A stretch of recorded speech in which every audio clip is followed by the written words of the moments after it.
we go. Have you ever found yourself feeling like you don't quite belong, or things that bring you comfort, your creative outlets, your passions, your need to connect, are somehow misunderstood or judged? Well, follow me as I tell you the story about my store of Hope and Love by Sammy. This is me. I'm the person who took those feelings of rejection and transformed them into a thriving small business, an online world, comfort, and creativity and connection. So how the story goes was, it was back in 2021, and the world was just grappling with the isolation of COVID-19 pandemic. A high school student, aka me, just like many of us back then, was navigating the quiet struggles of lockdown. I was browsing the internet one day when I stumbled across something new. I didn't know anything about Etsy when I first started, but I always heard about it, but I always thought it was just only for small businesses and not for what the business I do for now. But I never knew I can take my creativity and my love for writing to a store, and so I made it into a little small business, as I call it now. But I was skeptical at first because, again, I used to go to a lot of stores, and I used to, get, my role plays or my writing stuff from other people, and I would get discouraged because sometimes there would be people who would judge you, or there was people that would make you feel bad or put you down because your favorite character wasn't what their cup of tea was, or they didn't like to do so-and-so character. And so, but yeah, I was kind of skeptical at first too as well, because I was kind of like, what could I do back when I was like a teenager really do to compete with other role play and cover character stores like mine. I thought I wanted to stand out different, and I thought, okay, maybe not a lot of people are gonna like my store, because I was competing with maybe at least 12 different roleplay shops before the ones I go to now popped up. But something had hit me, definitely.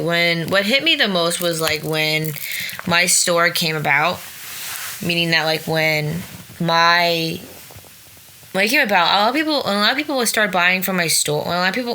When people started buying from my store, I started noticing people would say, oh, you're just a lot more better than so-and-so because so-and-so wouldn't take my character, or so-and-so gets sick all the time, so I figured I can go to you.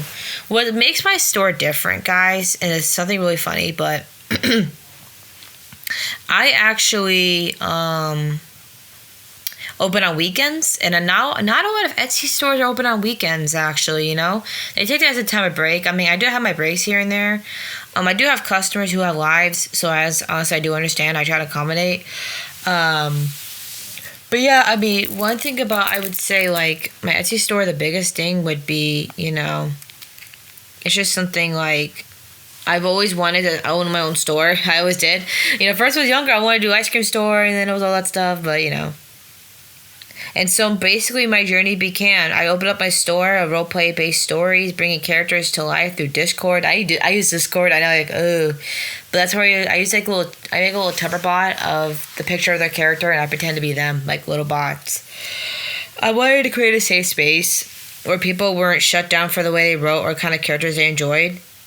Obviously, it wasn't easy because, again, people were just either really mean, or people were so specific that they weren't as open-minded as they need to be. Because with these types of stores,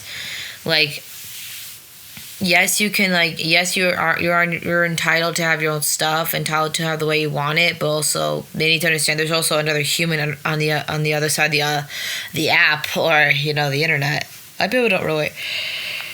But I'm not gonna lie, it took some time. Took a couple month or two to even get a sale for my store. My first ever item I oversold was a cover character email from Shoto Todoroki from My Hero Academia. It was kind of short, but hey, I sold for $3 and I made my sale. Obviously, I'm very grateful for all my people, especially my customer Nicole, who is now one of my closest friends. She often buys from my store. She'll buy monthly subscriptions, or she'll buy this and that. She enjoys it. She loves it. But fast forward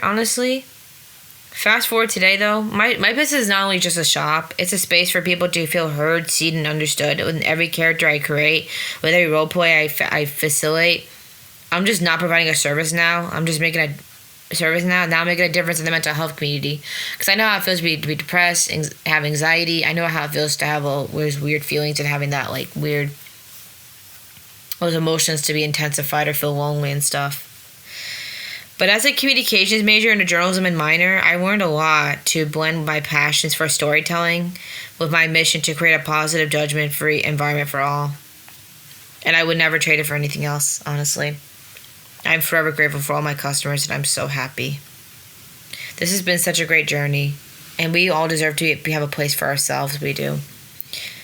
I learned this has been a journey of growth, creativity, and community, because when it comes to mental health, compassion matters. It really does, because not a lot of people have a lot of compassion when it comes to these days, because a lot of people like to write people off, or they just like don't, or they're so selfish.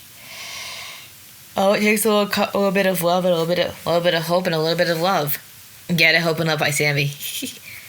But this is basically my story of how I turned my shop into something positive. I went from an isolation into a connection, rejection into acceptance, and how my one small business is making a difference in this world.